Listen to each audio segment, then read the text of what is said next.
Bonjour Stéphane. Bonjour Isaac.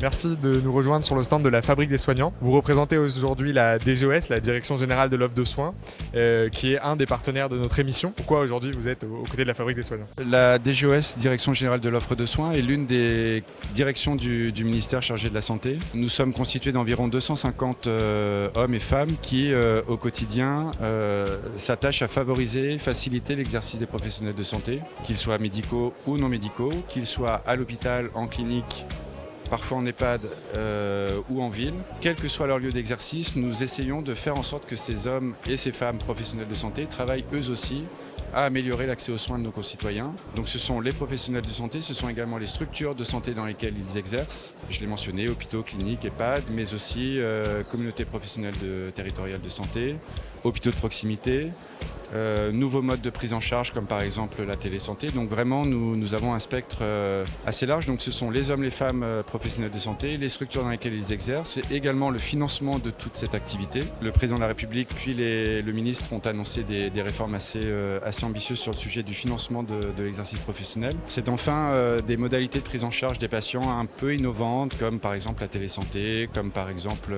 l'innovation au sens large dans la prise en charge des patients. Donc c'est vraiment une direction tournée vers l'avenir des pratiques professionnelles en santé. Vous avez choisi de soutenir la Fabrique des Soignants, ce qui, nous on était très honorés mais peut-être un peu surpris de savoir pourquoi un ministère, une direction ministérielle soutient un tel projet. Qu'est-ce que vous avez trouvé d'attractif? Qu'est-ce qui vous a intéressé? Pourquoi vous nous soutenez aujourd'hui? Ce qui nous a avant tout séduit dans la démarche de la Fabrique des Soignants, c'est que c'est une démarche qui émane de la jeune génération de professionnels que vous êtes. Vous êtes vous-même professionnel de santé, vous êtes vous-même engagé au quotidien aux côtés de patients, voire peut-être de résidents. Et c'est une initiative de terrain qui nous paraît vraiment très séduisante dans la mesure où ce n'est pas une démarche verticale, ce n'est pas une démarche qui s'impose à d'autres professionnels de santé. Vous avez choisi de mettre cette démarche au profit d'autres professionnels de santé, de les faire participer, de les faire débattre, de les faire réagir à des problématiques qui nous parlent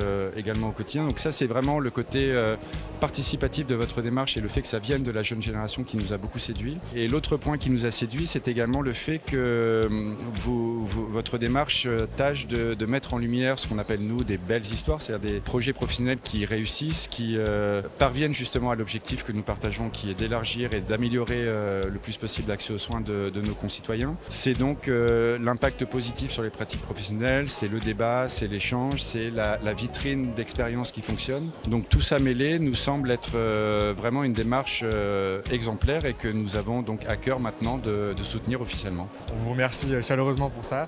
On a été très touchés effectivement par ce geste qui a été fait, notamment parce qu'on pense qu'il faut co-construire les choses.